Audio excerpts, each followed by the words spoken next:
It's your favorite Compas, and we have plenty to discuss after covering WrestleMania 39 at SoFi Stadium this past weekend. On this episode, for our opening drive segment, we get into some of WWE's decisions to make the tag team match between the Usos and Kevin Owens and Sami Zayn, their main event instead of the women's title match between Charlotte Flair and Rhea Ripley. We also have our full WrestleMania 39 recap, plus our usual NFL rapid fire burial of the week segments, where we go over some of the big news items from the week that was. We'll certainly discuss pop culture topics that end the show in our Uno Mas segment. And that reminds me, Gilberto, don't you have a question for our viewers and listeners? Yes, I do, Fernando. I always do once a week. Engagement question of the week. I need my own sound drop for that, by the way. Whatever that was, little pistol guns. That works for right now, Fernando. But the engagement question of the week, after an epic weekend of WrestleMania 39, SoFi Stadium, a bunch of wrestling, and we'll get into it, Fernando. Some good, some bad about wrestling. But the engagement question of the week, what is your favorite match from that weekend, WrestleMania 39 at SoFi Stadium? Rey Mysterio versus Dominic Mysterio. What? Family Feud. Charlotte versus Rhea Ripley. What? That was a women's title match. Or the big main event between Roman Reigns and Cody Rhodes. So tell me in the comments your favorite match from WrestleMania 39. And let's go down to a guy who maybe people think is in character, but he's just our Dan and Dago. Let's go to him now. Welcome one, welcome all to another glorious Wednesday. You already know what it is. It is not only hump day, it is not only one day closer to the weekend, it is the day that you wait for every single week because your favorite program, Compas on the Beat, drops a new episode. You already know what it is. Your boy Danny Dago here. Let me tell you something. The day that you've been waiting for has already arrived. No, it's not tickets to T-Swizzle or whoever else is out there. It is the Compas merch site. Do not forget to go over there and check it out. Got a lot of great stuff. We got stylish hoodies for when it's cold. What? We got awesome little T-shirts in there for when it's hot and you're just trying to chill. What? We got hats to cover you from the sun? What? We got stickers to decorate your laptops and everything else that you would possibly want? What? So we do it all. We are utility men over there at Compas on the Beat merch.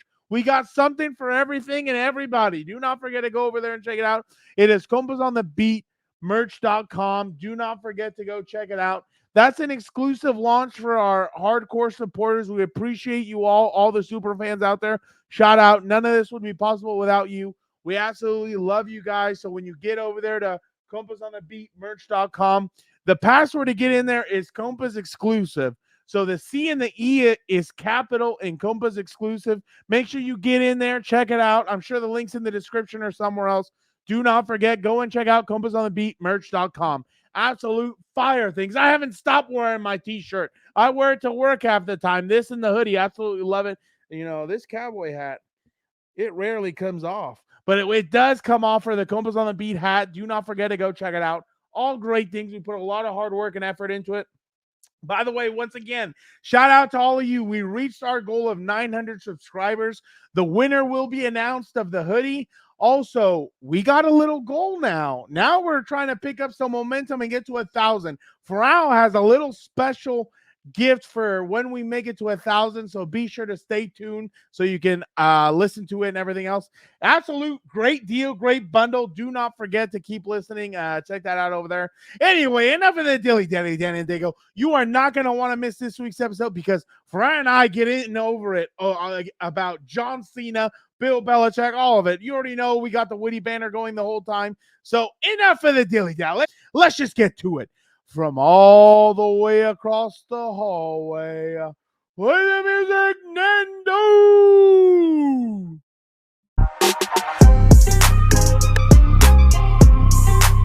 Welcome to Compas on the Beat. I am Fernando Ramirez. I cover the Chargers for the Sporting Tribune. With me, as always, my co-host, my tag team partner, Gilbert Manzano. He covers the NFL for Sports Illustrated. What's up, bro? What's up, Fernando? Or maybe what's up with you? Did you forget where you work currently? No, I was gonna say like I was gonna be like, oh, and for the weekend WWE writer, because I did do some stuff. I did do some WWE stuff over the last few week or over the last week, which was obviously exciting because I had never really dealt in that area, and it was like I literally was having fun writing. Like I was like, oh, like I mean I have fun writing the NFL stuff, but this stuff is just like talking about it and kind of throwing your own 2 cents into it. So I think that's kind of fun when you get to do something like that. Well, maybe you forgot because a big part of this weekend was working with Compas on the Beat.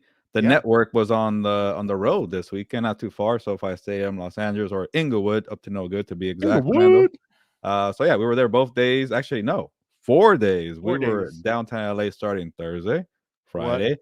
Inglewood, Saturday, What? Sunday. What? So Compas on the Beat.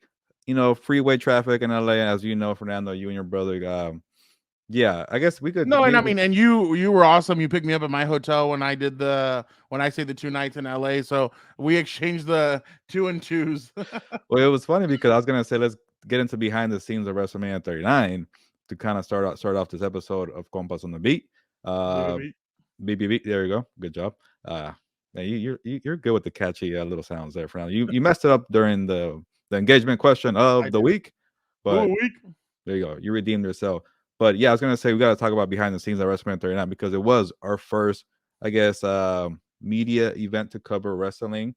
But I started thinking we were there 4 days. Yeah, there you go. Let's save that part for later because I really want to get into the experts there. I still can't believe Victor producer really just gave me a shot and saying I wasn't an expert last week. So that's where I'm gonna start. The whole 4 days, I took a big slice of humble pie. From not being an expert in Victor's eyes to being at the bottom of the totem pole of the wrestling media. So we're new, we're first time covering wrestling media. So we were there at they call it the junket, right? It's kind of like a Yeah. red carpet for WWE. And we're fighting for stars. Hey, Charlotte. Hey, Bianca, come talk to us. The Miz. Good guy, The Miz came and talked to us. And we were just fighting elbows, guys trying to get over and take our little backdrop. So we had to get aggressive out there. Your boys, the Compas, had to fight for what's theirs. And Exactly. interesting weekend. So overall. Yeah, no, you're 100% right, and we didn't know. I mean, we didn't know what it was gonna be like to be out there, and I mean, that's why we love doing this podcast, especially because we got to tell you guys behind the scenes of what we do, kind of how this goes. And I know you guys are saying, "Oh, wrestling," but no, it's actually really interesting to see the different dynamic that it is. Because Gilbert and I are used to, I mean, let's be honest, red carpet service when we're covering the Chargers or the Rams or the NFL. Like, yeah, you're expecting like you kind of walk with a pinky coming up and everything. And here, hell no, it was a different thing. Like we showed up, we had to get in line. We had to present our IDs. It's like, oh, you guys don't know us? Like, like in years past. I told Gilbert for the first time ever, we had to get in the media will call line at SoFi Stadium. I mean, I don't think that had ever happened to either one of us. So that was pretty interesting. But yeah, the junket was awesome. It was interesting because like in one of those, and I'm just gonna tell it to you guys how it is. The Miz comes up, and I'm like, "How are you doing today?" He's like, "Well, I'm doing all right." Blah, blah, blah. Then he's like, "I have to answer the same questions from now for the next 4 hours." And I'm like, oh, wow. Okay. I'm like, there you go. Like, I got it. I was like, he's going to want something different. So I spun it in a different way. And we started talking about other stuff that wasn't wrestling. I mean, at the end, obviously, you have to talk about WrestleMania. Even he kind of even brought it back into talking about WrestleMania after we had the full on conversation. But we talked about his anxiety. He's like, man, and he's one of the best talkers in the WWE. And he's like, I get anxiety when I go out there. And I'm like, no way. He's like, yeah. I'm like, dude, but you're one of the best talkers. He's like, I know, but like right before I go out in the curtain, I don't know how the crowd's gonna greet me. Are they gonna cheer me? Are they gonna boo me when I go out there? Am I gonna get greeted with what? Am I gonna get this? Am I gonna get that? Or is the crowd gonna respond? I'm like, oh wow. I was like, okay, that's really interesting. And then I told them about the experience that Gilbert and I had with him last year, where Gilbert and I showed up at this, and Dan and Dago, we showed up at the Super Bowl probably at about like 9 a.m. and the Miz was already there. We were starting to pack our stuff at 6 and the Miz was still there. So I mean the dude, and he's like, I just don't want people to go away with not getting the full Miz experience. Unfortunately, we didn't get the Miz experience that day. I tried numerous times, but we didn't get it. It's all right. We got to talk to him this time. But he was awesome. The funniest part was Gilbert's microphones. We gave it to Braun Strowman. Braun Strowman now is 7'1", and he grabbed this little itty bitty mini microphone, and he's like, "Hey, thanks for giving me this little microphone." So, guys, go check it out on Instagram at Compas on the Beat. Gilbert caught that video and he edited it up, and it was hilarious. Like, it's literally a humongous human being grabbing this little itty bitty microphone. So definitely some good stuff there. But Gilbert, the Miz and Braun Strowman had to be two of my favorite interviews that we did. Yeah, we're definitely we're gonna agree that those were my two favorite ones, but pretty much all of them were pretty great because I'm gonna say nice things about you, and then I'll give you kind of a dig at the end. You're so outgoing and personal that you get great interviews from people, and it's like you're not trying to force anything, and people feel comfortable talking to you. And when I was hearing the Miz just talk about, let's be real, man, I'm gonna be here all day, be asked the same questions. You're like, well, let's go somewhere else, and you made him feel comfortable. And for him to say that he gets nervous and has anxiety, I'm like, what? Like, you're the most personal guy in WWE, and you're out here 4 to 5 hours. Like, nobody stays like you said, Fernando. You're a media machine. Nobody stays longer than the Miz per interview. So if you're nervous to talk to people, you're kind of surprised. So it just shows you how like MVP tried to challenge him though. You notice MVP kept on looking. He's like, "Who's over there?" No. He was the last one, but I saw Bianca and MVP try to give him a run for his money, but he still had like this massive scrum that he had. But the Miz to say that was pretty cool because somebody could be watching and saying, like, hey, you know what? I deal with anxiety. I get nervous. And for that guy to go through the same thing, okay, if he could do it and he could adjust, I could do it too. So that was cool to see. But overall, Fran, you have a way of getting people to talk and feeling like, hey, it's okay to talk here. We're not going to come and attack you for clickbait. But Fernando, when he said he has anxiety, and then he wanted you to open up and kind of show some of your side, and he's like, you probably prepare, all night working hard. You're like, nah, I don't get nervous. I don't prepare questions. I'd rather listen. That's what I do. No. I told him I prepare. I have 3 or 4 questions that I do prepare. But the thing is, I was always taught like when he talked about anxiety, I started hitting him with weight. What do you mean? And like, if I because I've noticed, dude, and I guess this was when I was really young with the Chargers and stuff, like growing up in like I was only 20 years old when they started letting me intern and do stuff there. I would notice that reporters, they would already have prepared questions written down, and it's like that question was already asked, and the player would be like, I already answered that question. Oh, I'm sorry. And they'd go to the next question, and you'd be like, okay, like keep on going, and you just don't want it. You just don't want to feel like the guy to feel like you have everything written down and you're not personable. Yeah, Fran, you got a tick there or something? What's going on? Yeah, I do. But yeah, scratch your leg for that real quick. But no, I was messing with you. But you could tell, like, oh, I'm good at what I do. But that was cool. I feed off of personalities. That's the thing. Is that like, but I'm definitely kind of one of those guys. Check out all the interviews because we have so much. We could talk about the interviews all day here, but just kind of a little soundbite behind the scenes because it is. We'll kind of give you the bad side later on, but all the interviews that you have, Fernando, I was speaking about behind the scenes. I was a behind the scenes guy. I was like, okay, let me check the audio here. Let me get this camera here and on the camera. Give me the horizontal shot. Give me the vertical. All right, crop it right here. And then I was updating the Instagram. So I'm gonna pat myself on the back for trying to. No, I never really done you literally that like before. all 4 days, like you killed it on that. I was like, wow. I'm like, look at this guy over here. Turning and burning. No, real quick, before we move on, I was going to say I felt like the Super Bowl Radio Row really taught us how to like at least look the part, and I felt like we were prepared this time, and I really appreciate that. 100%. The one thing was, and I love Gilbert. Gilbert was waiting during that last match just in case if you smell what The Rock is cooking, and like everybody started like kind of like waiting. Like I remember Michael Cole says, oh, he just rock bottomed him, and everybody's kind of like, no way, did he say that because like it could possibly be coming? And Gilbert was ready to go just in case if that happened, but unfortunately obviously it didn't happen. And but Gilbert was on it all weekend. He killed it in every aspect. He was and he had to pull double duty at times, so literally the dude is a champion. But there's an interesting aspect so far, Gilbert. We haven't mentioned that we have a free sweatshirt to give away to a 900 subscriber. Why is that? Why is it because we got to 900?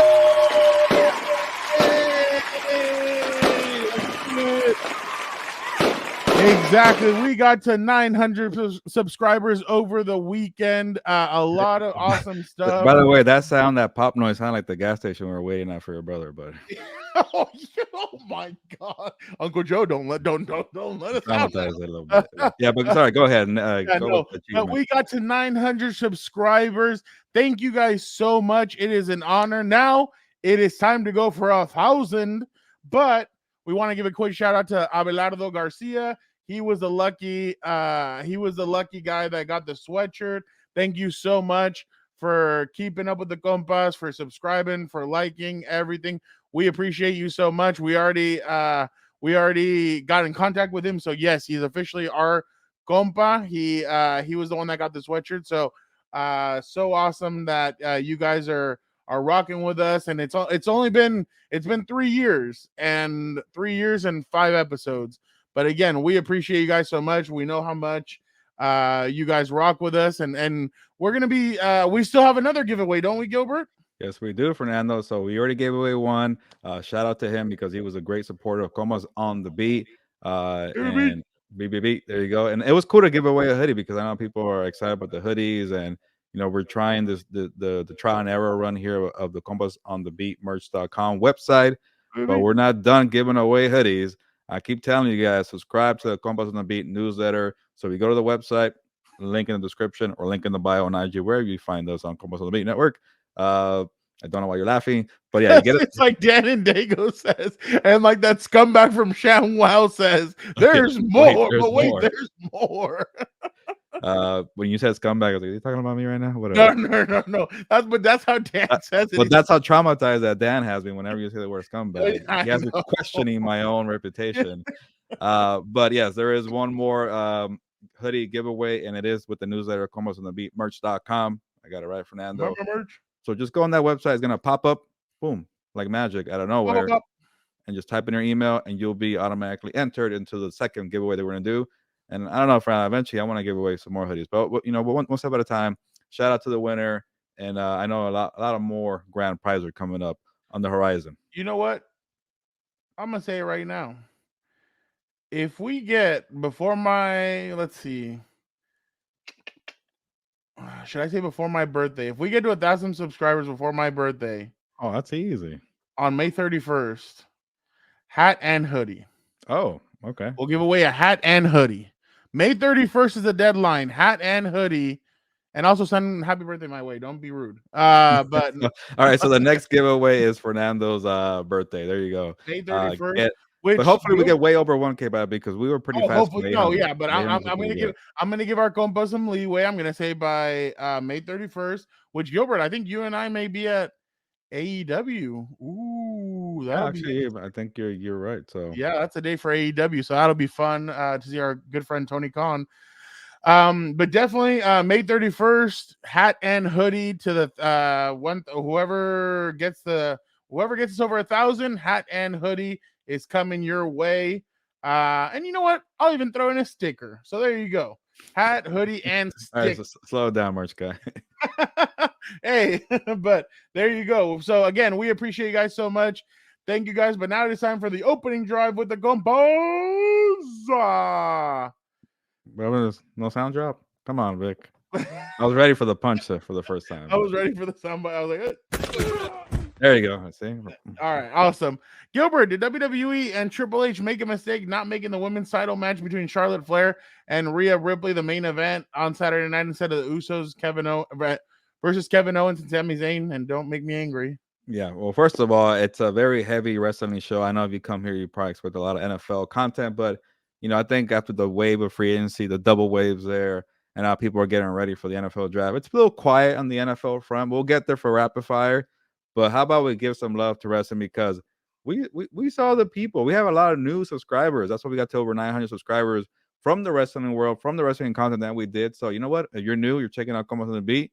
Here you are. Some wrestling videos. So yes, that is a question, and you might get upset here. But I would, and it's also kind of being a little harsh on Triple H or whoever is going to run it because Triple H is a fine job, by the way. But whoever's in charge for the last call, maybe Vincent Kennedy McMahon with the mustache, he's trying to match my mustache, by the way. being sent in the Bro, command. he looked like Creed in The Office when they're trying to go younger. Today on Yeah, Fox, I think it was on Fox News Business or whatever, speaking about the merger with that new company. He like, hey, you got some Red Bull? I'd love to ride the bull. You know what I mean? this guy. Yeah, I don't know why he's growing the mustache, and Brandon said he's growing the beard. So people are in that weird area. Do you think he licks his lips and goes like that? That's what he's trying to get to. I could do that. I don't know about him, but we'll get there. And real quick, Fernando. Okay, I'm gonna say yes here for they kind of missed it or they messed up the main event because for one reason, I guess I'm look Fernando. You're gonna get mad. I'm a casual. I watch main events, and even to that point, I watched maybe the big four main events. I guess was it four? Well, WrestleMania, Royal Rumble. SummerSlam, Royal Rumble. Is it 3 or Yeah. 4? Whatever. No, it's 4. That It's shows you right there how terrible I am. okay, here you go. So it's WrestleMania, SummerSlam, Survivor Series, There you go. and the Royal Rumble. I even watched Money in the Bank, so give me 5 right there. That's the kind of fan. Well, Money I in the am. Bank is actually a good one because they can cash in that same night. So There you go. that's So fun to watch. I'm a somewhat of a casual part timer, like The Rock used to be, according to John Cena. So, okay, now I have the context there.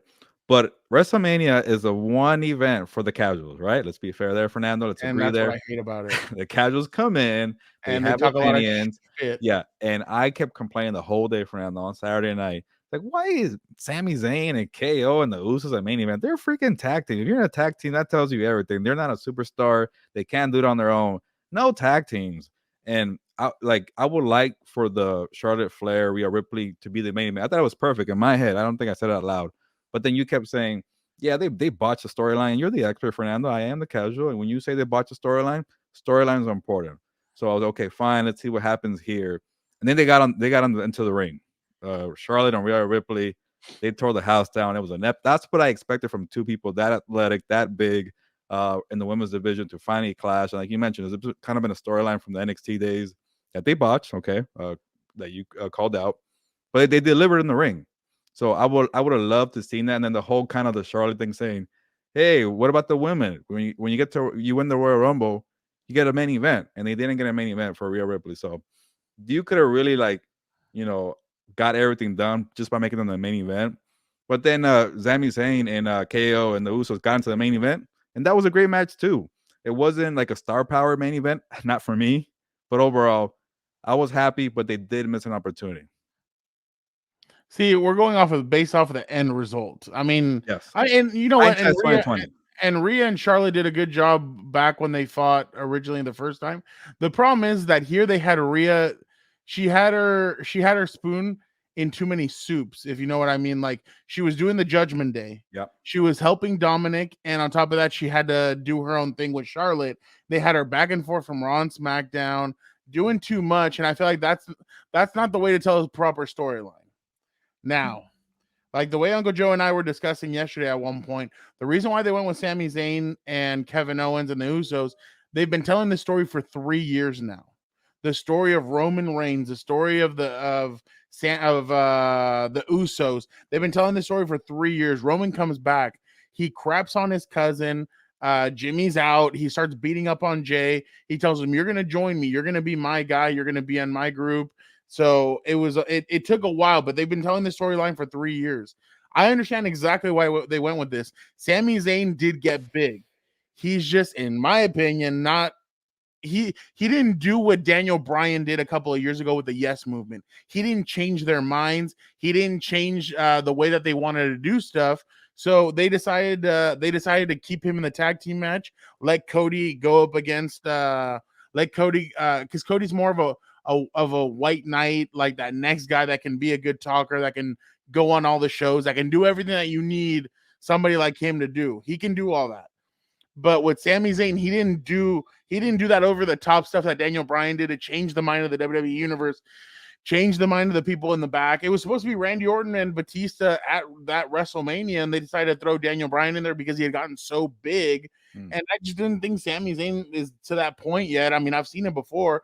Sammy's not to that point, but he did deserve a main event spot. He did suffer for those 9 months that's the thing. They've been telling the story for so long now. The Sami Zayn one, he turned on Kevin Owens. He said, "I don't want anything," like Kevin Owens turned on him. basically they got it right. Because of the storyline. That's what Triple H said.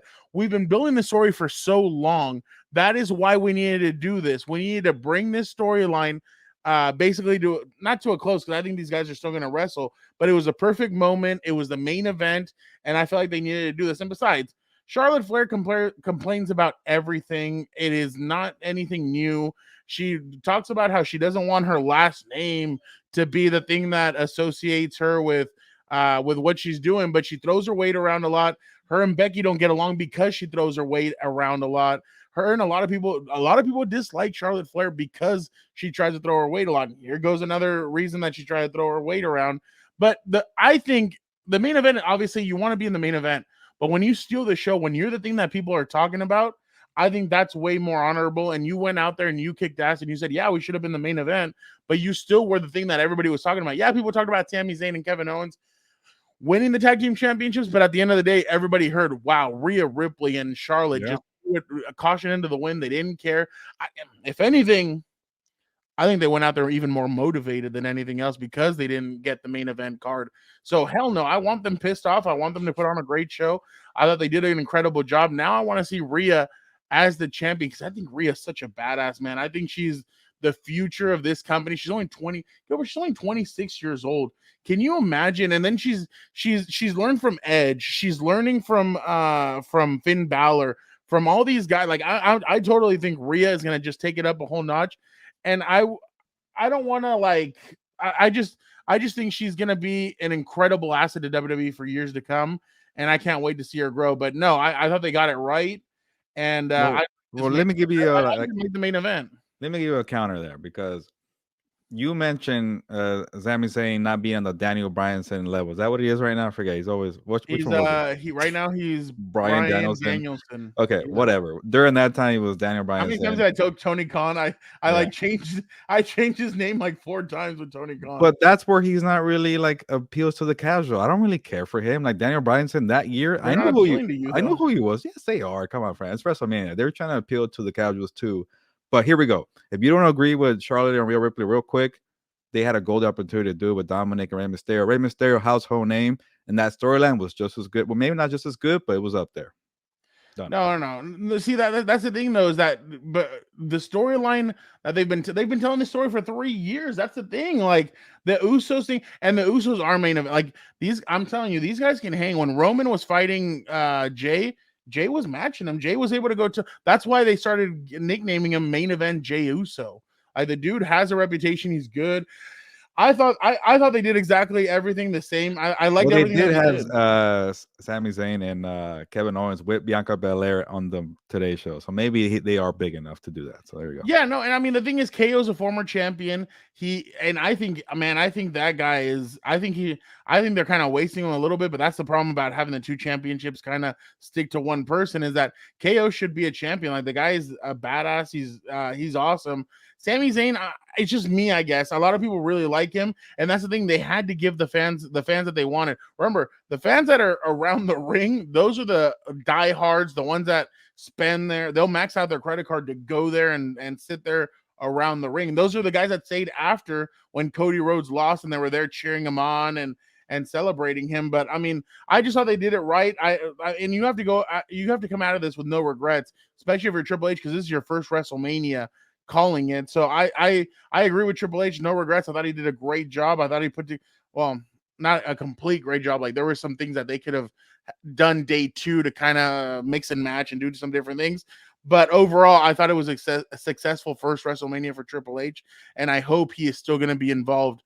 I hope he's still going to be involved with this new this new company, and it's not just Vince McMahon, because I've seen that too many times, and I think Vince needs to kind of just be in name only and let Triple H be the one that handles everything else.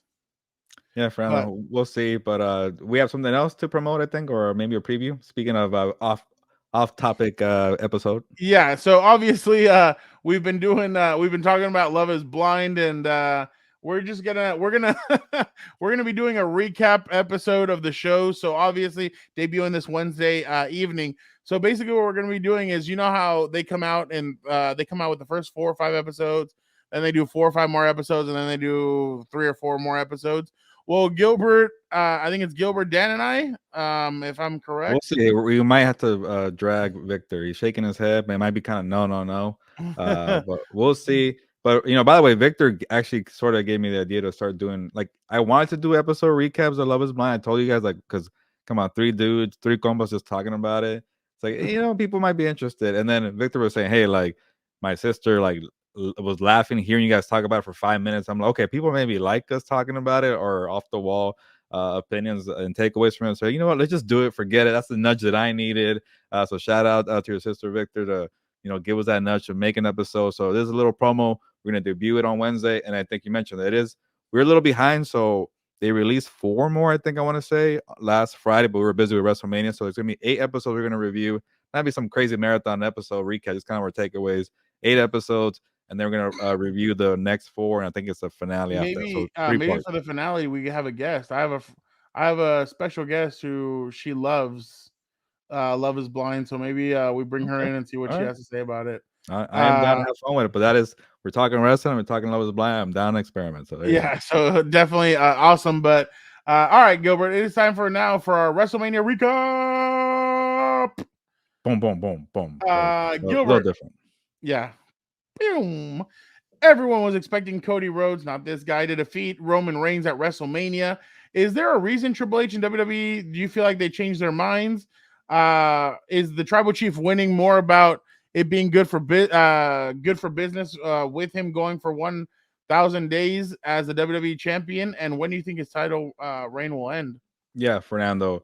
As soon as the match ended, I was like, I like that. That was good. That was a good ending because everybody was expecting Cody Rhodes. Why do I keep saying Cody Rhodes? Our last name, Cody Rhodes, to win. It was set up, and I kept telling my friend, how he's got to win, right? Like the storyline coming back, they had the shoulder pop, like you called him a white knight earlier. So he's the guy to be the next face of the company and do all the interviews, be a good champion, maybe have his own long reign. There you go, that's a reigns there.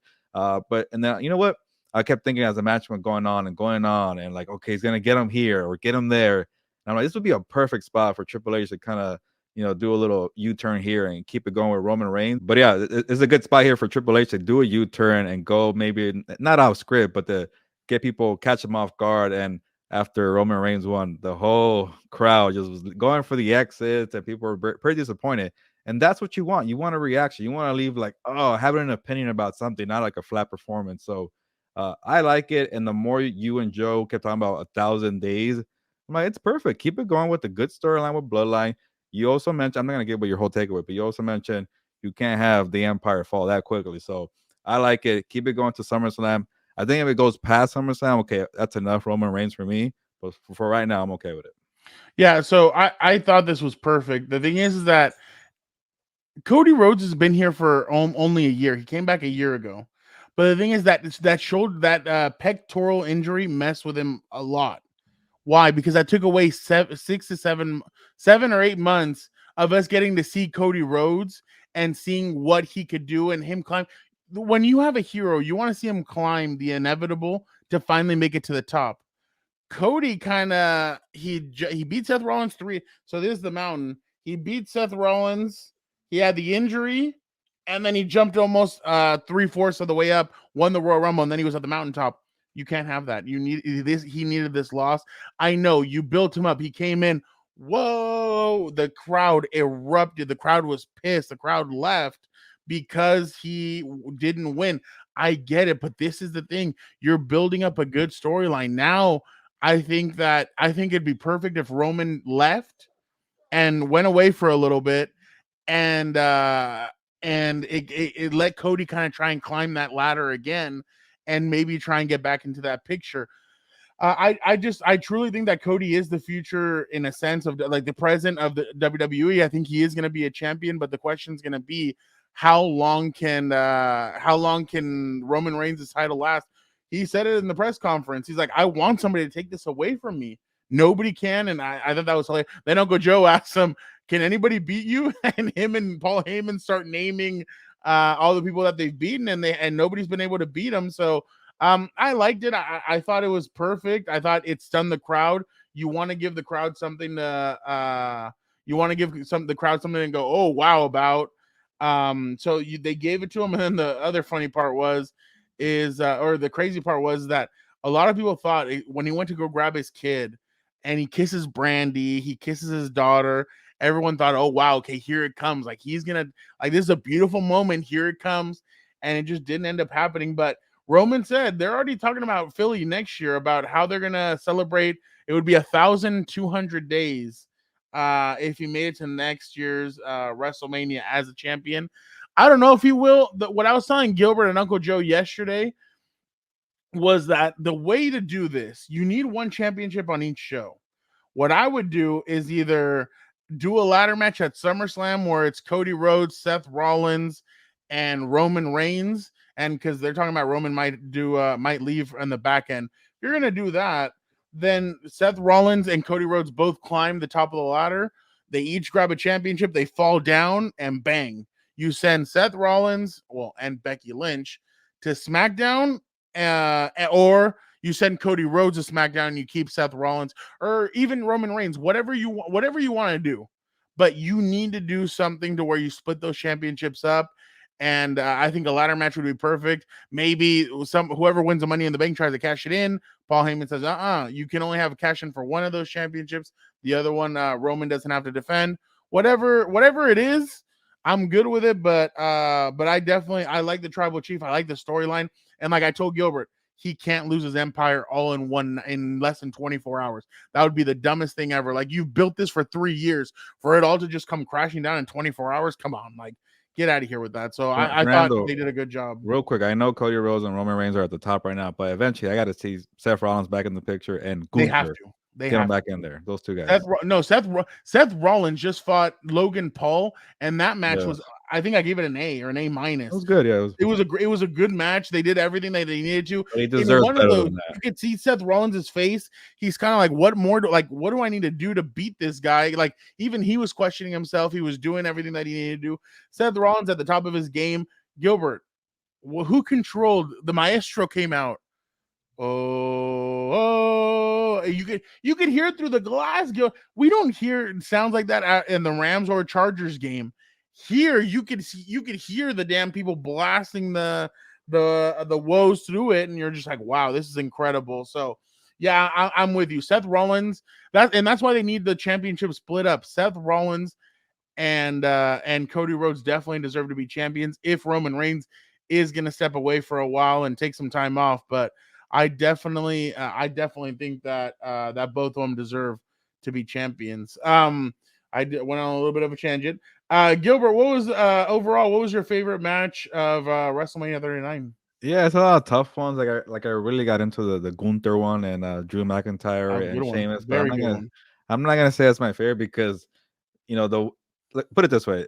I'm not a person that really splurges on like my clothes or shoes, but once Rey Mysterio and Dominic Mysterio were done, competing, a great storyline, the whole tribute to Eddie Guerrero, Viva la Raza when it came on the speaker, and I saw the LWO shirts. I went on WWE.com like a sucker, got myself an LWO shirt. So there you go. They sold me. I had to buy stuff. Maybe a couple Latino Heat items. I don't know. We'll find out later. But that for me, like it sounded like I told you, it sounds like a stupid story. Like you tell a casual who's more of a casual than me, like, yeah, this guy's dad and this guy's, and his son and his wife, they're all fighting and he's dating like a punk rocker girlfriend or whatever. Like, it just sounds dumb if you explain it. But I really thought it was well executed. It was like I told you, a novella. Like, I was hooked. Like, oh, what? Like, he's gonna throw beer at his sister? Like, oh, the mom's gonna slap him? Okay, I'm hooked, man. So and by the way, Melissa said, I wish one of you would have. I'm getting over that barricade, and I started laughing. Hey, she got up there. So the whole family was involved, and this is when I knew I was invested. At the end, when Ray and the wife and the daughter were celebrating, I'm like, man, I wish Dom was there to kind of enjoy that with the family. Oh wait, he's a heel, he can't be part of that. Right now. So, and then even before that, the whole Hall of Fame kind of storyline where like, you got to have Dom be there for his dad, but also you got to be kind of a dick before the match. So he played that perfectly. And the rise of seeing Dominic Mysterio, I know he's not there as a wrestler, but as a heel on the mic, getting people to care about you, attention, he's up there, man. He's on a heater himself. And then obviously Ray's perfect weekend, going to Hall of Fame and the tribute to Eddie Guerrero, bringing back the LWO, Conan on the mic to introduce Rey Mysterio, that brought back a lot of memories for me as a kid watching LWO take over. So that for me was the easy best match of the weekend. And I didn't even mention the whooping he got there in the ring. So in one of those, Rey takes off his belt. Rey Mysterio takes off his belt, and he starts whooping the crap out of Dominic, who had thrown himself in the turnbuckle and missed. But yeah, Gilbert, you're right. That was a really special match. I thought it was great all the way around. It just really, and that's another thing. Triple H is really taking his time with all these storylines, and that was a perfect evidence of it. This has been building up for months and months, from when Dominic hit Edge to really building this up, and Rey really waiting to hit his son until he finally spoke out against his mother and told her to shut up. That's when he snapped, and he's like, yeah, right. So everybody played their role well. I thought they did a really good job. Gilbert, I'm going to go with the main event, Cody Rhodes and Roman Reigns. And why? Man, I told you last night, one thing that Roman Reigns, I think, has learned, and I think John Cena did really well, and now it's Roman Reigns, the art of kicking out very late. That's an art form, and I know people are going to be like, well, what do you mean? Watch regular WWE matches. When they kick out at 2, it's about 2.4 seconds, 2.5 seconds. Roman Reigns last night was kicking out at 2.8 seconds, 2.9 seconds. Like, as soon as the hand was coming down, bang, he was kicking out. You're clocking it like it's a combine? Oh, I mean, hey, wrestling, you saw those. Wrestling combine? Okay. You saw it. There was about 2 or 3 of those where it looked like he was getting pinned, and he would, like, last second just bring up his shoulder. I thought those near falls were great. Cody Rhodes used a lot of different finishers. He used the pedigree. He used his dad's finisher, his finisher, the Cody cutter. He used a lot of different things to try and beat Roman. And I thought it was great. The Usos, obviously, and then Owens and Zayn coming out. And then I saw somebody go, I hate that Roman has to cheat. And some guy in the comments goes, yeah, it sucks that he's a heel, right? And then I'm like, yeah, exactly. He's a heel. Obviously, he's going to have these guys all butt in and do what they needed to do. By the way, Solo had gotten kicked out. Solo comes back in and hits the dude with the Samoan spike in the throat. But I'm telling you, fans, this is all for the better. What happened with Cody is just going to help him. It's going to build him up. It'll be they're going to take their time with this storyline again, and Cody will be seen as a white knight. I'm sure. I know fans were disappointed, but hey, you couldn't have all the good guys win. Like, it had to be. You had to throw a heel in there, and the only heels I think won were Rhea Ripley and Roman. I don't think any other heel won. But Gilbert cheated, by the way. He told me Brock Lesnar and Almost was his favorite match last night. No, you told me your favorite one was Ronda Rousey. Yeah, the 5-second Ronda Rousey. But real quick, I still think Rhea Ripley was more of the baby face in Charlotte, but we disagree right there. It was kind of a heel versus heel, but which doesn't really work, but it worked for that one, I guess. But Fernando, real quick on the main event, the reason I really was hooked on this main event, it felt like a big fight in Las Vegas. I said it in the immediate post-game recap, not post-game, post-event show on Combat Compas. Subscribe to Combat Compas. A lot of subscribers on there too. Maybe we should put some of these videos on there. We'll figure it out. But to kind of get the full lens in the press box of seeing 81,000 people, like, it was dark at SoFi Stadium, and you get the spotlight on the small ring there and then seeing 81,000 people rise at the end, like, it felt like, all right, there's got to be a cameraman somewhere taking a epic picture right now, and I want to get that and put it as a poster. So to feel that, and I'm not even close to the ring, it felt like a big fight in Las Vegas, and that to me told me right. That was a perfect main event for WrestleMania. And I know Michael Cole the night before had said everybody, all 80,000 are on their feet. No, the only time that everybody was on their feet literally was for that match. That Cody Rhodes Roman. I don't think we had gotten a main event like that in a long time. I mean, one like that where it's like, oh my God, like the whole world is watching what's going on. By the way, shout out to O'Shea Jackson Jr. O'Shea, he's a huge WWE fan. He's Ice Cube's son. Good actor. He's done some really good stuff. He was like, I swear to God, if Roman Reigns does not win, I'm walking out of here and I'm not coming back. And obviously, he's like, they're going to delete me off of Twitter tonight with my epic rant. He went on an epic rant about how Roman Reigns deserved to win. So definitely shout out to him for that. But Gilbert, what was your biggest takeaway from WrestleMania? Yeah, I'll keep it short, and I feel like I've been saying this in all the post-event shows that we had over the weekend. It was a good weekend for the roster, the entire roster of WWE. And we always say there's always some old geezer that's trying to take the spotlight. And the funny thing, Fernando, like Bobby Lashley couldn't even get part of the spotlight, not because some old geezer was trying to take it, because the roster was that deep, and there were so many great storylines. Okay, Bobby, you won on Friday. Come bring out the Andre the Giant trophy and then get out of here. Right? Sorry, bro. I think that's because of what MVP told us. I feel like it's a Storyline. shoot. There we Remember go. what he told us? He's like, if Bobby Lashley was with me, he's like almost has a match I at would like that. WrestleMania. He's like, maybe if Bobby was with me, I can negotiate and I could get something going. I'm like, oh, maybe they're trying to bring back the Hurt Business. Yeah, because that was kind of embarrassing for him. But overall, I felt like WWE was in good hands. A lot of good stars on both sides, the women's side, the men's side, even a lot of good tag teams. The tag team showcase were pretty good. Besides, Ronda Rousey, Shayna Baszler, or whatever. But Yeah. both sides were pretty impressive. So overall, they're in good hands. And you were in LA you had every reason to bring out the stars, every stop that you wanted. And all we got was Shane McMahon's torn quad, Pat McAfee, which was mainly for you. I think that's what it was. WWE But loves me. to just limit to that. On Snoop Dogg was cool. Snoop Dogg was very LA. Yeah. But other than that, like it felt like everybody on that roster did its part, and they didn't need anybody's help. Yeah, George Kittle came out too. There you go, Kittle. And Kittle told me at the Super Bowl. It was very little. Kittle told me at the Super Bowl that he had something planned for WrestleMania. I didn't know it was something like this. So, by the way, WWE. Well, we'll get to that in a little bit. Never mind. I thought with everything that has now gone down, WWE needed to put on a show.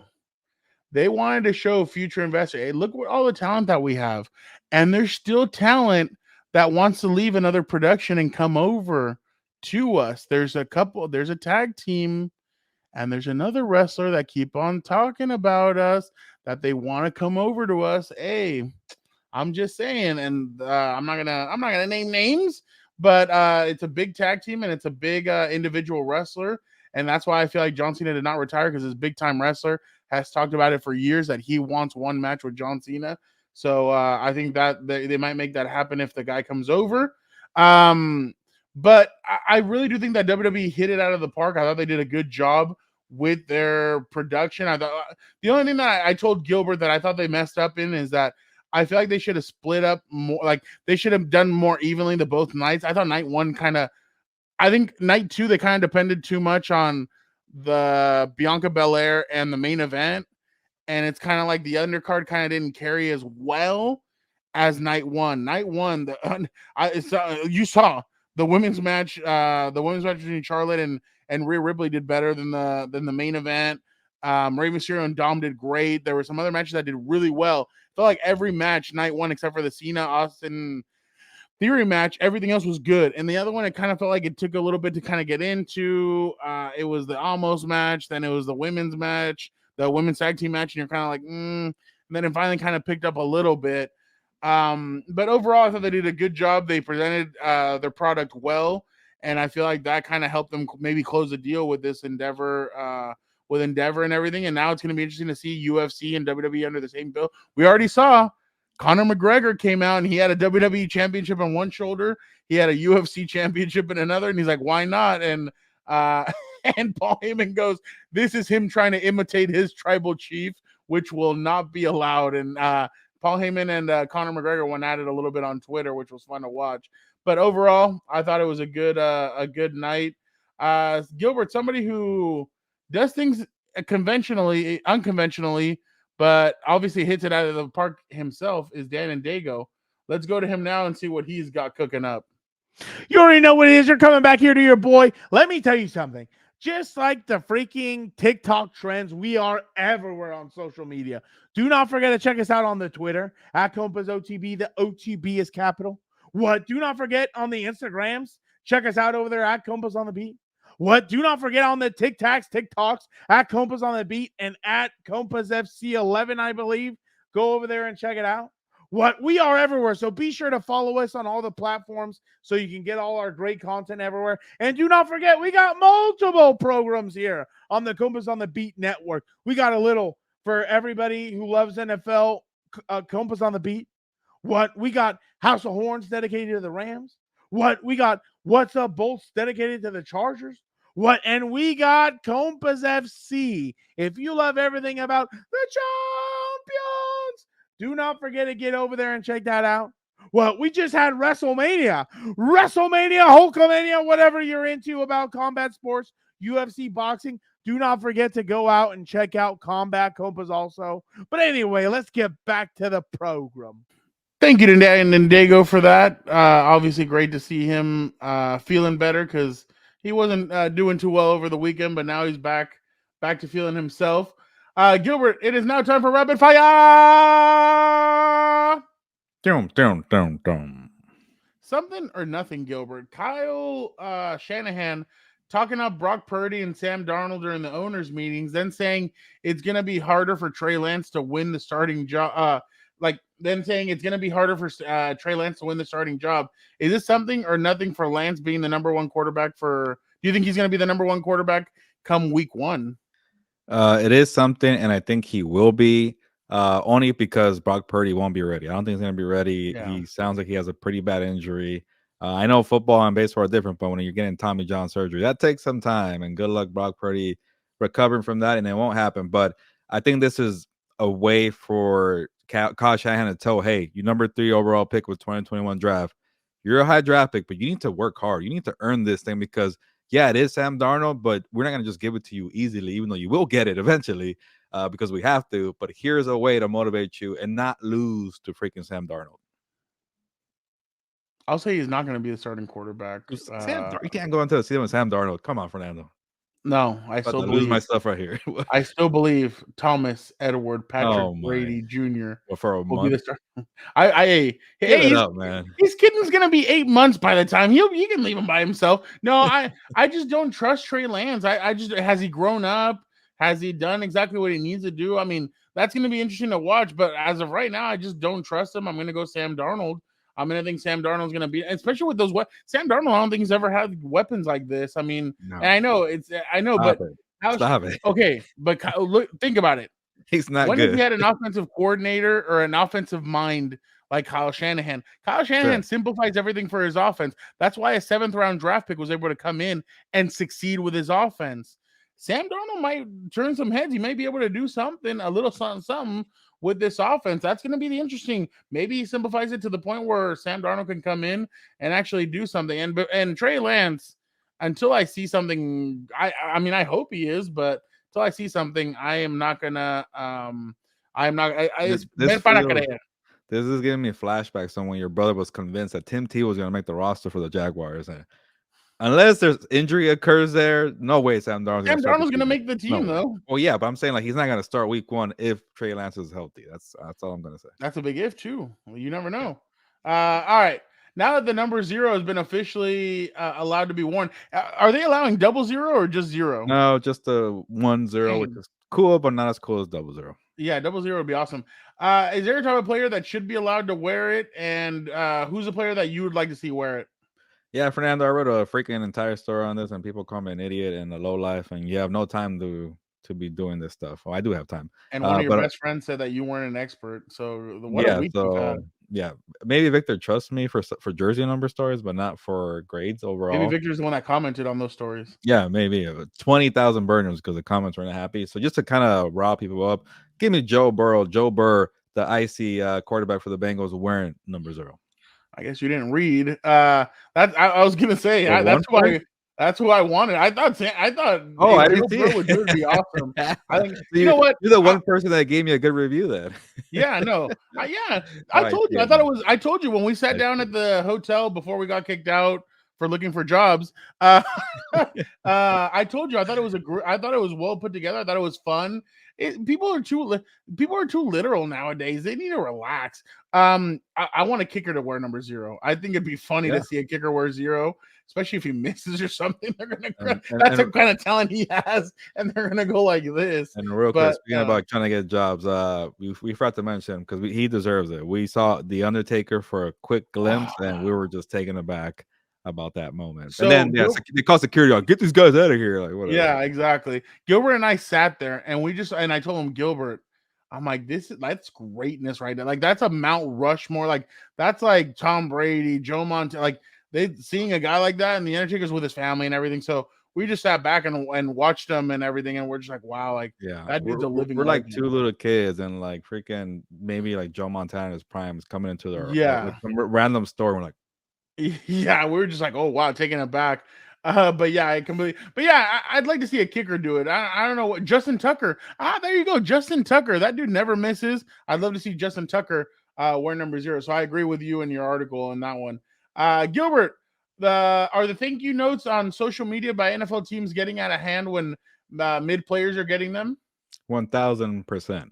If you weren't there for, let's say, over 4 years, you didn't help win a Super Bowl. I'm saying you got to do all these. You got to be 4 years, win a Super Bowl, and then also be like a 2-time Pro Bowler or something. You can't be some random guy in the third squad, a Super Bowl winning squad, and you get a thank you. The Rams are telling everybody thank you because they're telling everybody you stink.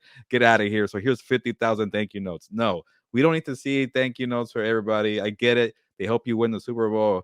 But no, if you're not freaking Cooper Kupp or Aaron Donald or Matthew Stafford, no thank you for you.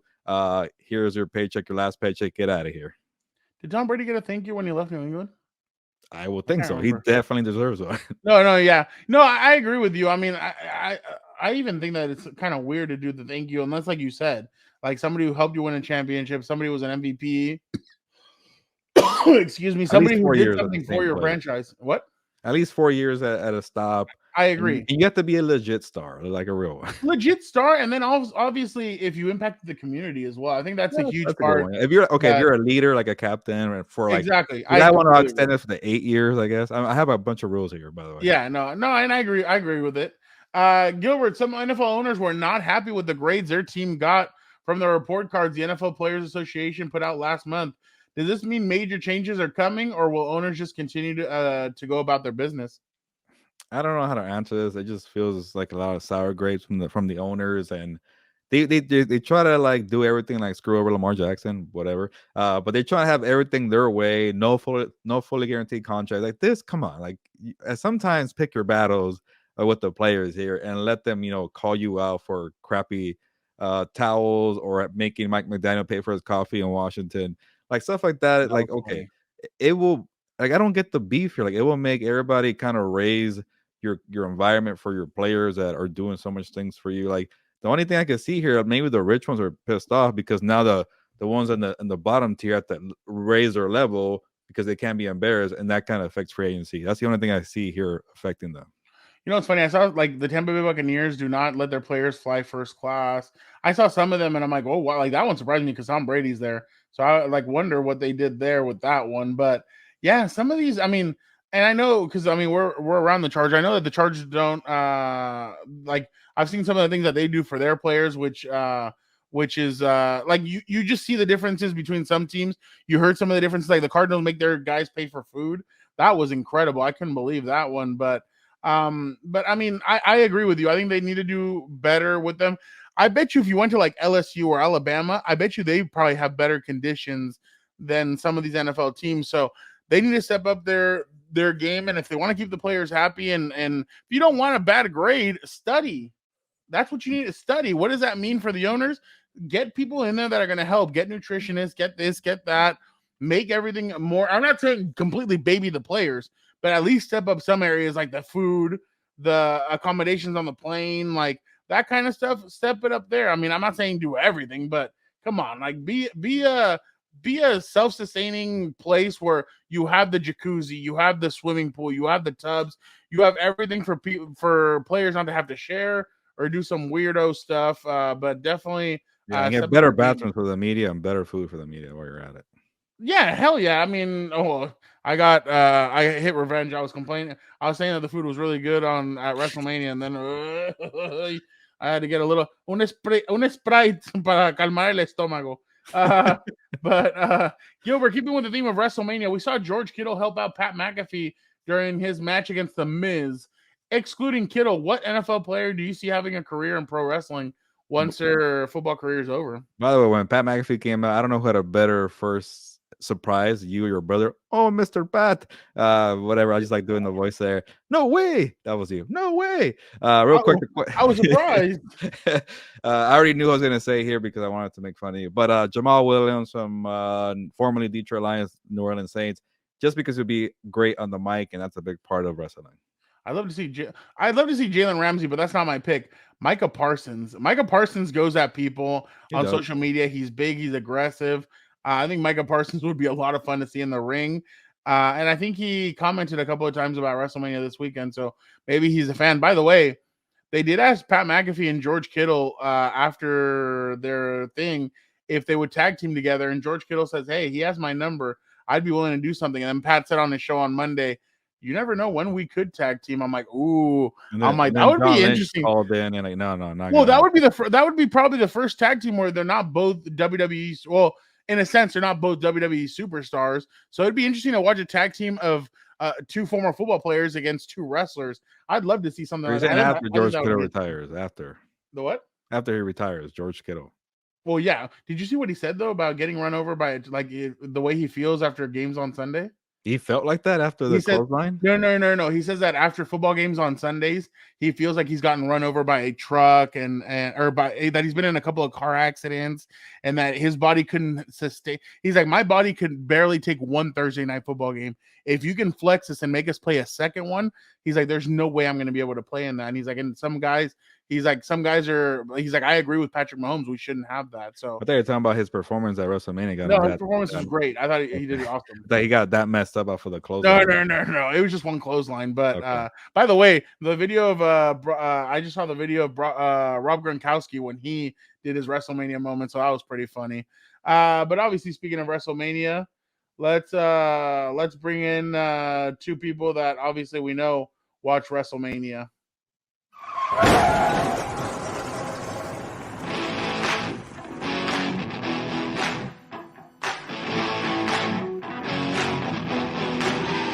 Fernando. Do it, Fernando. I'm not a Viking. Oh, Skull? We met Vikings, by the way, over the weekend. Vic, how was your weekend? It was great. Apparently, I'm now the heel of the show. I'm like disrespecting Gilbert with what I said. That just means you're tag teaming with Dan and Dago. Yeah. If you would have called me an expert, we would have got all the biggest stars at these press conferences over the weekend. Yeah, bad timing on my part there. I'll be better, Gilbert. Yeah, actually, I still need to post that on Instagram.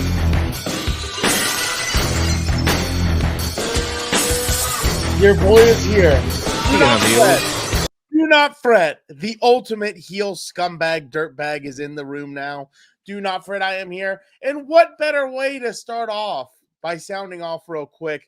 Frau, if you're talking about the great one, the best in the world, MJF, why would he want to wrestle against some busted down, can't hack it, too old? That's how much you know about the wrestling world as well. Retired after, you know what? And I know what this show's gonna be. I'm gonna be talking to 3 part-time watchers who I watch every pay-per-view. I watch every pay-per-view. How dare you? That's still part-time. Let me tell you something. I watch every Monday Night Raw and SmackDown.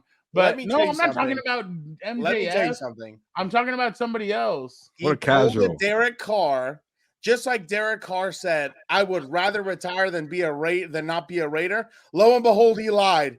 John Cena, I'm pretty sure, said, if I lose to The Rock the first time, my life would be over. Boom. Obviously, his ass lied now, too. So no, there's one wrestler over in AEW. It's not MJF. There's one wrestler who has said that he wants to fight Cena before Cena retires, and Cena said he'd be willing to do it. It's over. It's over. It would be a mega fight because both of them would. Can you just name the wrestler? Like, why can't I'll give it to you. Kenny Omega. It's over. Kenny Omega and John Cena would freaking. And that's why Fast and Furious 42. He's not gonna be able to wrestle. All right. By the way, Victor, I've never seen Fernando this mad at his brother until Dan was just destroying John Cena in the car, and he just like, I've had enough. No more slandering. He was destroying John Cena. This is it's all facts. Yes. This is gonna leave. I can't see it. I don't know. He watches over you, Frau. Exactly. I was gonna put him over here, and so he could look down on me, but it's fine. By the way, the lamest dude in the world was Stephen A. Smith over the weekend with all of his posts. God almighty. And one of those like, I took a picture with myself and I look great. It's him with Cena, and I'm like, oh, dude, ugly. you're so lame. He's ugly. I'm like, wow. But yeah, all right, let's go now. Don't piss me off. It was I a got great him. weekend. I got am. him. I am. I know I am. I told you I was coming in hot. Yeah, whoever you want to start with, Fernando, go Well- ahead. I can go first, or Dan and Dave. No, yeah, you go first because I know Daniel's gonna write a love letter with his. So Okay. you go ahead, Vic. Mine was I was a little let down as a casual fan with some of like you have a really great roster, and so to see some of the older folks there, like like you said, like I would have loved to have seen John Cena be better prepared. It's not his fault. He's working on so many things that I can't wait to see him in. There's other things that he's like Peacemaker, and I know he was in New Zealand as you talked about, but the women's fight with Trish Stratus and Lita, like they were so far behind. Becky Lynch had to kind of carry them. Some of the other ones, like I was just like, look, just give me the full roster here that you have instead of trying to bring in like a old timers game that you see in baseball. You should have like an old timers match. That would be kind of cool to have like The Rock against John Cena. Well, thank you. But my biggest takeaway was I was just really impressed with Charlotte and Rhea Ripley. Like watching it with my partner Megan, she was just in awe of both women and how athletic they looked, and their makeup was great. We were having like whole conversation about their makeup, so that was also really cool. So that was my biggest takeaway, was like on one end, like how impressive the women were in like I said, I was really impressed with Rhea Ripley, Becky Lynch, as well as Bianca Belair. They were amazing this weekend. And then like I was just like, come on, like I didn't want to see the old folks here, and I kind of felt bad. Like John Cena looks extremely thin. Like I have never seen him this small before, so I just felt like they should have kind of given him some time to kind of get bigger and be able to perform the way we know how to. Victor, by the way, because you're doing a poor job and Dan was doing a poor job, I am the sound check guy, so I'm making sure everybody's mics are doing well. And Dan was trying to cut you off because he's a scumbag, and I muted him. So by the way, you sounded perfect. Oh, at the okay. end. You were the. I was like, I thought his microphone had gone away. I was like, no. But you guys sound perfect because of me, because I'm still in that mindset of being behind the scenes. So who needs Dan and Vic? Just kidding. But yes, you're right. I could tell Dan wanted to interrupt and say, hey, yeah, women shouldn't be in the main event. So that's why I had to cut him off. And you're right. Rhea Ripley and Charlotte were amazing. I still muted? No, you're good. How dare you slander me like that when you know what my takeaway is? Wait, hold on. Watch. Here goes the love letter. Go ahead, Dan. What is your takeaway? I just want to say huge shout out to Rhea Ripley, dude. Frau is my witness. I was on the Rhea train early, ever since she was tag teaming with Liv Morgan. I was like, I cannot wait to see her champion. Finally, she turns on she's this fool. Finally, she turns on Liv Morgan. And of course it hurt a little bit. There were cool tag team and everything else. But I have just been a huge fan the whole time. Now she finally got her, because she won the Money in the Bank, right, Frau? And then lost. She won the got hurt. No, who? Liv Morgan. No, won the remember Rhea Ripley got a #1 contender and then lost it. But I think she got hurt or something else. I don't remember too well. Oh, yeah. But it wasn't Money in the Bank. I watched it in the pay-per-view. That's how I keep up to date. Thank you. It wasn't the Money in the Bank, though. She won a #1. Whatever it was. She had something. And then I was so upset she didn't get her shot at it. Then she wins the Royal Rumble, and I am absolutely fired up. Rhea Ripley, shout out to you. You're an absolute beast as the Eradicator. And that's what I'm telling you. What hurt Rhea Ripley going into this WrestleMania, in a sense, with her storyline with Charlotte, was the fact that she had her soup in her spoon in a lot of different soups. It's a saying in Spanish. Cuando tienes tu cuchara en muchas sopas. Like she had the thing with the Judgment Day, Dominic, and her own storyline. So I feel like that kind of took away a little bit. Absolutely amazing. She was, honestly, mind you, I am not a fan of Charlotte Flair at all, so that tells you everything you need to know. But, I was absolutely ecstatic. I absolutely loved it. And, just in closing real quick, Vic, it is John Cena's fault. If he wants to perform in WrestleMania, he should dedicate time to be prepared and be in shape. Who controls John Cena's schedule, Frau? If not Fernando John does. Cena, who Fernando controls it? Well, maybe we couldn't see him. That was part of the persona. I don't know. Exactly. I Yeah, saw that I bald sure as spot hell in the couldn't. back I of his don't head. I know. did see that. I don't know what ghost of a man that was in the ring. You're right. I couldn't see the real John Cena. Let me ask Don't Fernando, has worry. he ever looked that terrible? Like, has there been a day where he was just worse than that? Because that was pretty bad. I'm sorry. Yeah, there was a pay-per-view where he did look off, but it was like one of these where he came back and he hadn't been he had been away for a while. He came back, he wrestled, then he kind of went away. It depends on who they give him as a partner, though. Here they kind of asked him to lead. It wasn't Austin Theory that had to lead, it was him having to lead, and I think that's what kind of screwed him up a little bit. But I mean, no excuse. He just didn't look good. Hey, can you guys help me with something though? What is this say right here? Here we go. Can you guys help me with this tweet? Here What we does it go. say? Are you serious? Lamar Jackson, my brother. Trust me, you don't want to play for Belichick. Are you? We Interesting. literally. Let's move on. We literally Did you talked want about to this in the attack him? car. Why don't you show Matthew Judon's quote tweet saying he doesn't know what he's talking about? Nothing but a disgruntled employee guy. But it's obviously He took the hand from his ear, brother, and put it in front of his face. I don't know why you hate on John Cena. He's a great human being. He had kids out there. He was presenting the kids, and he was like, "Oh, here you go." But You already know what Gilberto thinks about them kids. no, it's not. You're just a little. I wasn't rolling my brainwashed eyes right when the now. kids came out. I don't- Also, you're admitting to you admitting it to use a terrible pick over there, and now you think different. Wake up and talk. Ooh. Wow. He defended Bill Belichick. What more do you want, guy? Who defended Bill Belichick? Matthew Judon. I feel like you're giving away the Dan's Berry of the Week. No. Asante Samuel Sr. No, Dan has something else to do. But no, I mean, kudos to them. Whatever. All right, now it is time for. I got him with the John Cena. You didn't get me with John Cena.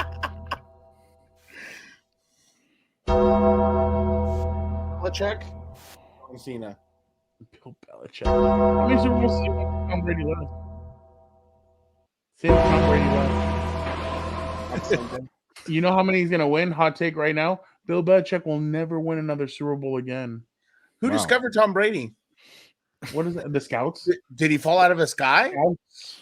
Oh, yeah. You guys can Scouts, say so- this for the Bill Belichick podcast that no one's gonna listen to. So, Oh no, this people guy. would probably listen Hater. to that. Hater. by the way, People- Sam Darnold has a better chance of starting than. By the way, Frown's Bill right on Belichick. that one. I don't even know what you're talking about, Alberto. Frown's right on that one. Sam Darnold's. Oh wow, never mind.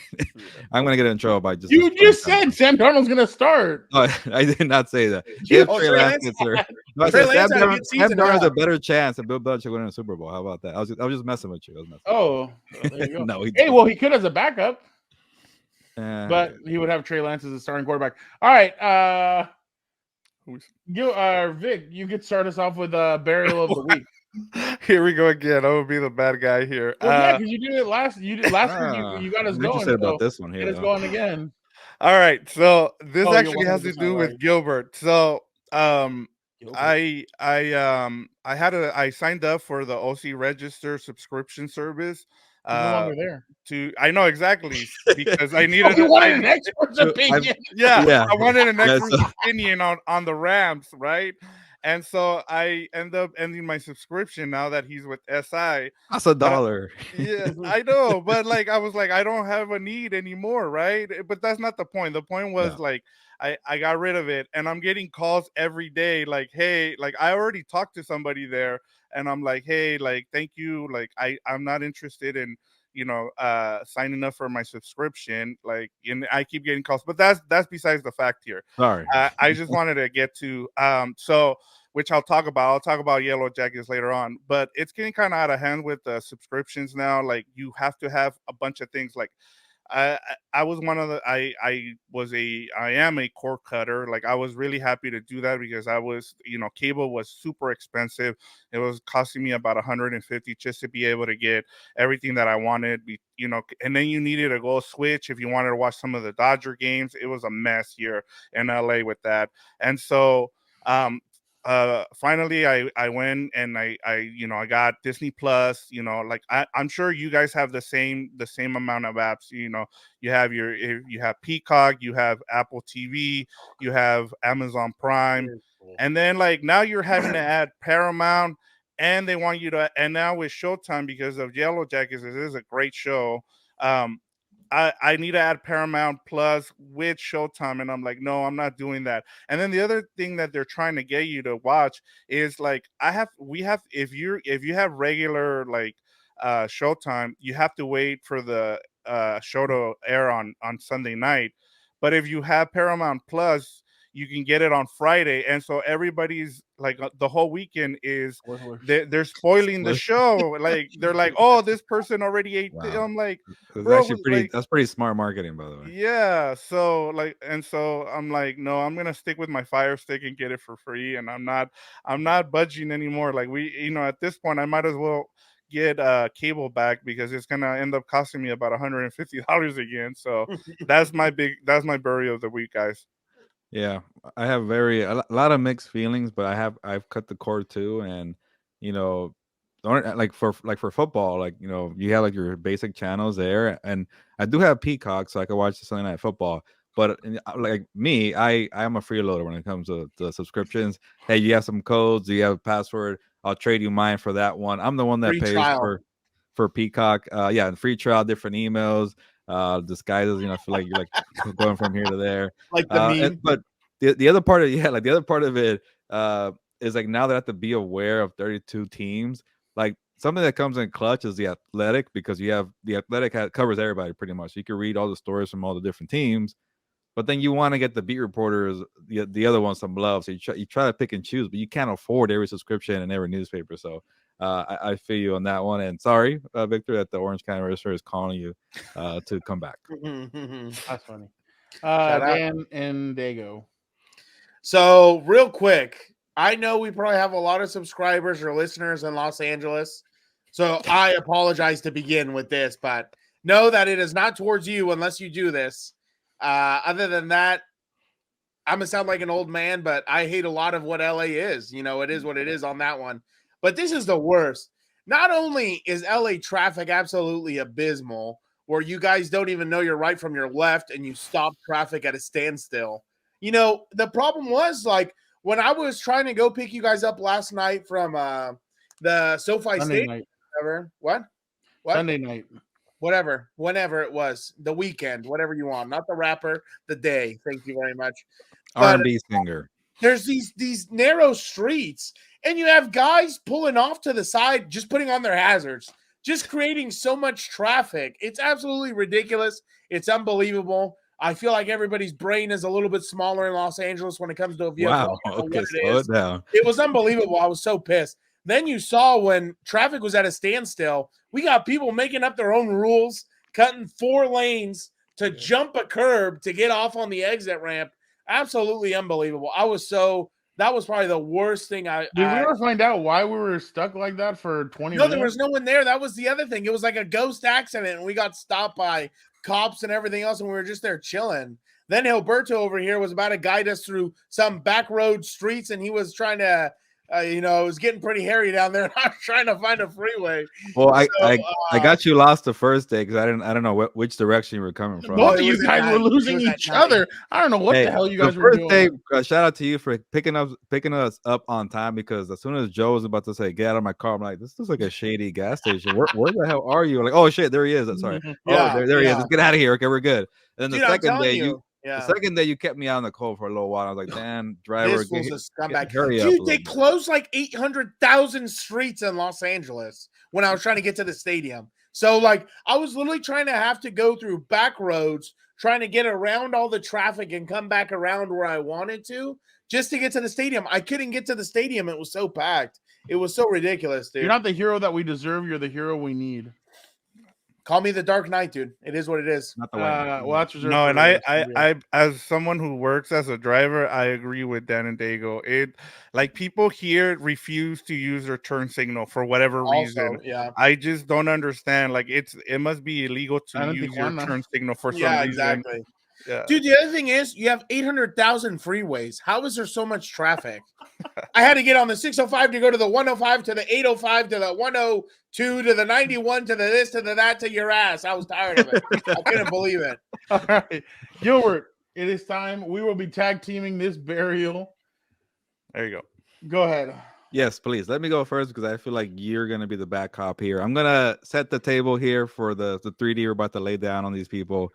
So I want to be nice because they are still media members, and I'm gonna just start it off, and you do what you gotta do. Fernando, after that, I don't care. It's a hardcore match by that point. So I don't want to come out like we're like snobs or we've been there before, and I guess we have been there before. Like, we're accustomed to a way of covering sporting events. Whatever that was the last couple of days at SoFi Stadium, that's not the way you cover events. And I was getting worried I'm gonna leave that WrestleMania with some bad habits. So a lot of cheering, a lot of Not clapping. just at SoFi Stadium, my friend. Yeah, and it was Also those are at, big. at the other places. I don't know. I've been to some weird places, but No, I meant the at the LA lot at the hotel, the JW or the where we did the interviews. That was they were showing some weird habits there too. The media. oh yeah, you're talking about the junkets. Yeah, My bad, the junket. That's what I meant. Sorry. that was a start of like how these people operate. These people. These people. Okay, so we're NFL reporters coming into the wrestling world, and it is our first time being around wrestling media, and so we had to get accustomed to their rules and whatever they do. And yeah, so the press box are cheering. There's these on Sunday. I was getting fed up, but there was 4 people in front of us who thought they were like the play-by-play, ring-by-blow announcer. Just every critique, everything. Oh, look at this, and then look at that. And then even at one point, I was like, "That's the wrong move you're calling out," because you're just hearing them just say everything. I'm like, and then at one point, Fernando like almost lost it, but he pulled himself back when he was watching the San Diego State game, and some dude again trying to be the freaking play-by-play announcer spoiled the San Diego State game winner, and Fernando almost lost it. Come on. And he's like, oh no, it's cool. He's like, oh man, I'm sorry. And that guy was like, I'm like, you should have let him have it, but you didn't. But that was still night 1. You probably would have done it night 2, Fernando. But overall, there's like a code like in baseball, Victor, maybe it's I'm my age here, but unwritten rules that like this one's pretty easy. Like, I get the whole whatever side you are, press box. Yeah, definitely. But whatever side you on the anthem, I get it. This is not the Colin Kaepernick era, but when I saw 3 people standing up for the anthem, and I was one of them, and 2 other people, and everybody was like on their phone, kicking back candy and just being super loud. I'm like, okay, that tells you that they think they're in the crowd, they're fans, and then they operate that way. But even the fans, like the whole stadium stood up for the national anthem, except for those people were the only ones that just did not stand up. The joke is like, oh, if you're a fan, you're probably going to the bathroom, you don't care. That's how they acted. And you think that we complain a lot, like these guys, the second the TV turned off or the audio was off, they were gonna lose it. They were complaining super loud. I'm like, man, I thought I was bad, but okay. For now, you said I'm just saying. Especially the guy from Waco. Yeah, there's women and children in here, brother. Hey, Koresh is back, dude. That's a wild guy. There was the guy that came behind last night that he's like, are you guys watching the press conference, brother? Oh man, yeah. That guy looked like he was from Waco. We were about to record the takeaway show, and this is at the moment we're about to hit live. This guy wanted to have a full conversation about the matches. I'm like, yeah, they were great. They were great. And he wouldn't get a hand. He kept trying to talk, and Fernando was like, yeah, get out of here. And then people see us recording, and they're having this giant discussion or whatever, and it just nobody was there to work. Crying about the result. I couldn't believe it. I'm ending it that way. Crying? No etiquette. Yeah. I'm ending it that way. Nobody was there to work, and then Fernando, take it away. Come on, Cody! Come on, Cody! Like, get the hell out of here! That is not. And there was a couple of times I did yell out press box etiquette, or like I would say, like I can tell none of these people have been in a press box before. And the guy next to me yesterday goes, "Yeah, this guy's saying press box etiquette," and I was like, "Oh crap!" So I turned to him and I'm like a little bit later when he got off the phone, I'm like, "Hey, dude, I didn't mean it towards you. No, like I'm glad you said it." He's like, I'm from Fresno, and he knew Gilbert. Yeah. I didn't know him. but he's like, I'm getting so angry. And I could tell he was getting tensed up too. He was getting frustrated. People were cheering, yelling, that's my girl, Bianca. Go handle that, Bianca. And you're like, dude, that is not the way you handle yourself in a press box. Like Gilbert said, him and I do have to adapt to whatever wrestling people are there, but don't use the term media. Like, it's not media. Influencers. I don't know. Use some other damn term to describe it, because media, like media is not just guys who have a blog and live in their mother's basement and have pink hair. It's these guys that like people like Gilbert and I who go. I think it was red hair, by the way. Whatever it was, he took forever. But Gilbert and I are there to work. People were coming in and stealing interviews. Oh my God, let me take a selfie, girl. Let me take a selfie with you. Oh my God, this. Oh my God, that. Like, that's not the way this operates. It is not the way they should do it. WWE, if you're not going to hire me as a writer, I can handle your PR. I will put everybody down. I will say no. Triple H said there was 250 accredited media there. With me there, it'd probably be about 40 to 50. By the way, there was people in the corner that say, "Hey, we got a shout out." I'm like, "You're not media, but whatever." Oh yeah, it was bad. Yeah, some girl was crying in the press box because Cody Rhodes lost. I couldn't, but I was beside myself about everything that was going on, and I was like, dude, this is not the etiquette. And again, Gilbert and I don't want to sound like the old people, but You're in the twilight zone. We're just used to when it's press box. It's a certain etiquette that you have to have. You have to be quiet, respectful of others. And that, I think that's the thing. Respect is a thing that, and I'm not saying respect us like, oh, you guys are the media that covers the NFL. You guys are always here about. No, respect as in don't be yelling. There's other people that are actually working. They're trying to get stuff done. Or it's just the press box is supposed to be somewhere quiet. Like, it's not supposed to be like that, but people just don't get it. And I mean, there's a reason Gilbert and I went to school for this. A lot of those people, I bet you didn't. So, I mean, it's just, well, and Vic, you did too. So, but it's just one of those things where you're kind of like, well, what the hell? Like, I bet you if you put Dan and Dago in the press box, he would know exactly how to be, because he knows exactly I would just how do this quietly. Yeah. Like, I'd probably do like a underhead, like high, like yeah. Or I mean, like, no, but I mean, it's just like Gilbert and I would be like we would turn to each other and we'd be like, oh wow, okay, that was cool. Yeah, like I was trying to do that too. I'd pass Alberto. Like, I was entertained, and what are you doing? I said I would pass Alberto a note that says, "Have you acknowledged him?" ? No, like you could talk to each other, but just don't be super loud. Like the freaking four freaking impractical jokers over here doing like freaking play-by-play of everything. Like, shut up. Like I'm not gonna say what type of people they were, but they thought they had a nice voice and they really want to hear themselves talk. But quick. Oh, okay. Real quick, I just want to say the one thing that really grind my gears, because I get it. We're going into a different world. I don't want to act okay. You got to do this way, and it is entertainment. Like I get it. Joe told us, hey, it's entertainment. You're gonna get that. You got to get used to it, and I get it. But when you're at a freaking press conference and we're all waiting our turn, and they're saying, hey, these superstars, they're gonna be gracious with their time. They're gonna be here all day.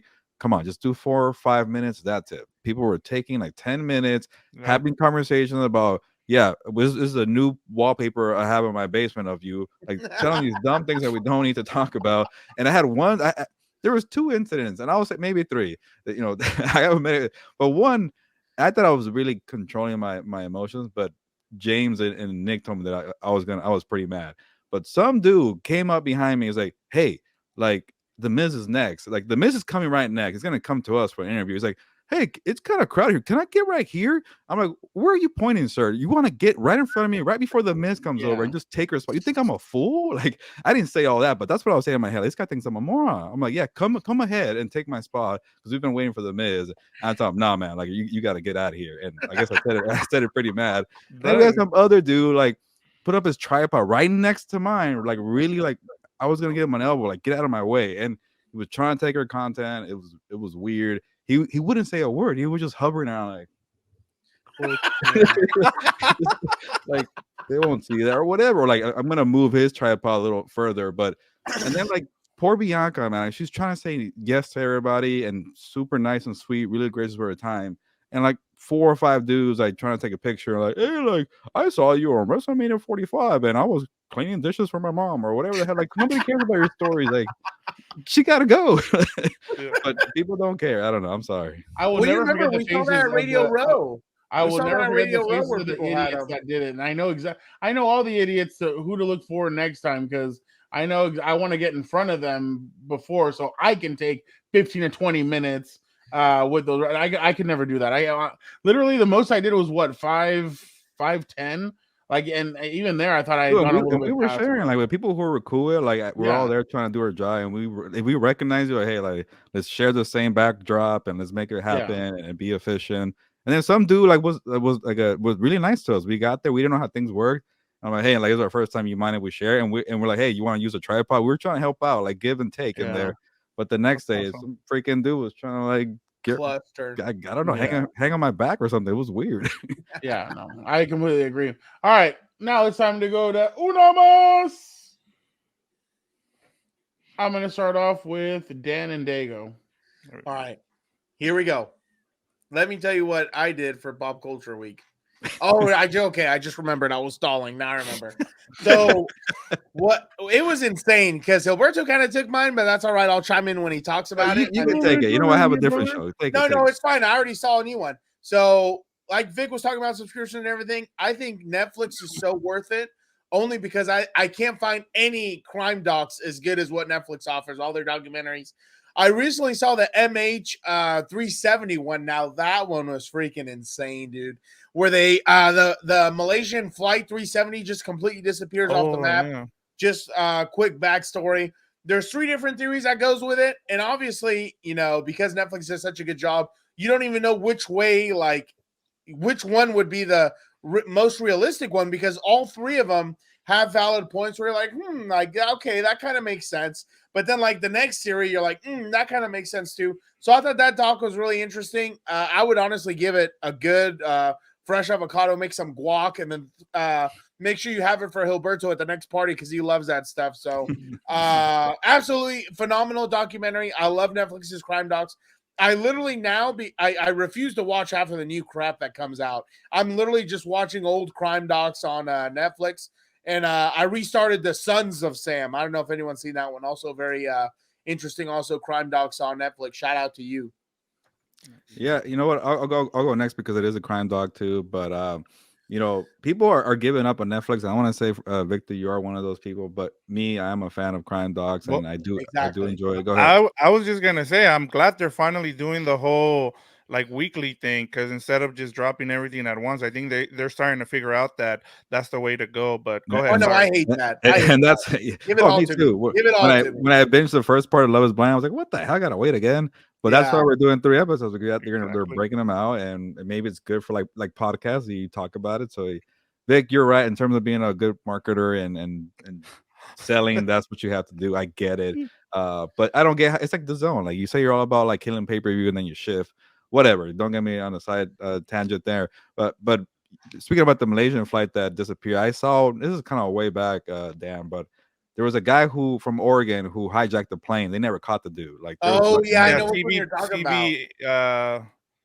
Oh God, he had an interesting name. Yeah, he was actually featured in the new Loki series, actually, where Loki was the one that played him. I actually never heard of it until I started watching. Like they hooked me when they have the little promos drop. I'm like, oh, this is what's going on here. Like, I can't remember what his name is, but it was interesting. And then like I watched someone with the South Carolina rich family that bunch of that one, dude. That one was so good. Like it was really good. I was hooked. And then I just watched the Waco one. There's women and children in here, brother. And speaking of Paramount, Victor, I was thinking like, what the hell's on Paramount? What the hell do you need that app for? But they had the Waco on there. Blue Bloods on there. But the fake sitcom, it sounded like it was like a sitcom. And you Sylvester Stallone show, everybody says is really good. He's okay. Am I the one that doesn't care for Paramount? All right. Well, I saw that Waco show before Paramount got an app. Women and children in here, brother. But that's how I learned most of the information was through that. What do you call it? What's the word for like not fake but kind of true? Whatever. Yeah, traumatized series. There you go. But this one was like it was a legit doc and just seeing behind the scenes and never be seen before footage of the Waco thing with David Koresh or it was the survivors. The survivors brought the federal agents and the people inside of the compound at It's not Mount Carmel. It's Mount Carmel. I don't know if Carmel. You know that. Yeah. I feel like eventually you and your brother have to do a podcast. Is Bill Belichick a fraud or not? And then you and I will do a podcast. Not. We will do a podcast about crime documentaries, and then we'll do one on Love Is Blind. Obviously, I would never Victor- call Bill Belichick a fraud. He's Oh, not. okay. All right. Fine. All right. I was just kidding. But yes, Victor can have his Marvel podcast, but we're, we know our stuff here. And one podcast I will definitely be down to do a show, a review eventually is Succession, HBO. The show is back. And I don't even know if the storyline was great or not, the debut episode or the season premiere episode, but the one-liners, just the witty jokes and zingers just have me dying and rolling. Funny show, but it's supposed to be kind of a serious. It's supposed to be a drama, right? Yeah, but they're just hilarious, and that's how rich people talk to each other. So I think it's very accurate, even though I don't know anything about that right now. The expert. The expert, how rich people talk to each I other. love how your pop culture thing was Waco. And then it Amazing. just went to everything else. That There's you one Yes, children in okay. here, brother. All right, I'm done. Okay, I'm done. Sorry. All right, let's go, Vic. Fernand's on his phone. All right, so I don't want any of that stuff. I've already gotten a bunch of people to join and watch this show. It's called Yellow Jackets. Actually, it's about a female soccer team from 1996. It splits two storylines. It splits one when they're the soccer team in 1996, and then you have present day, and it's kind of like Lord of the it's kind of like Lost, but with female characters.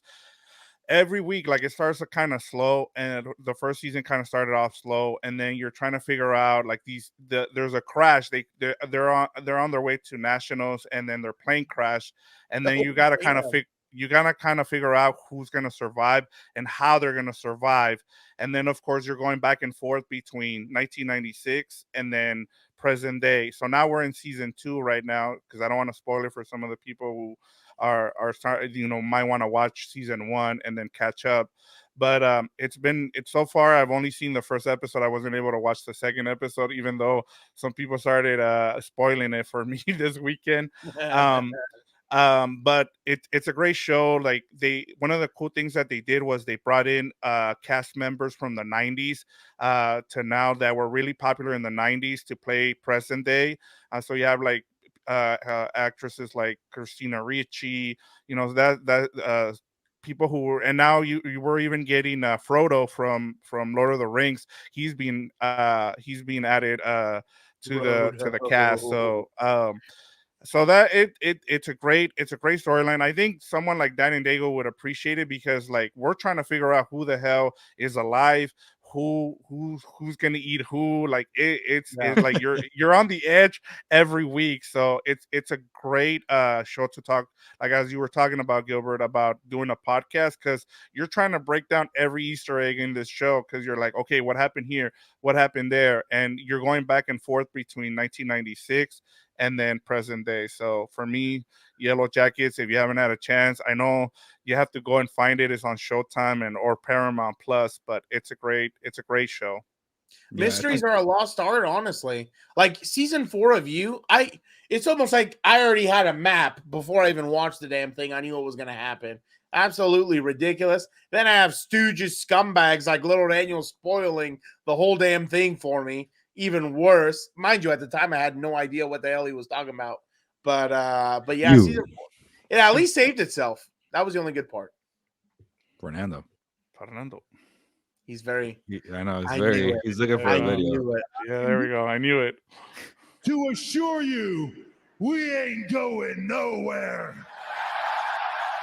That's right now. Tonight? It happened right now.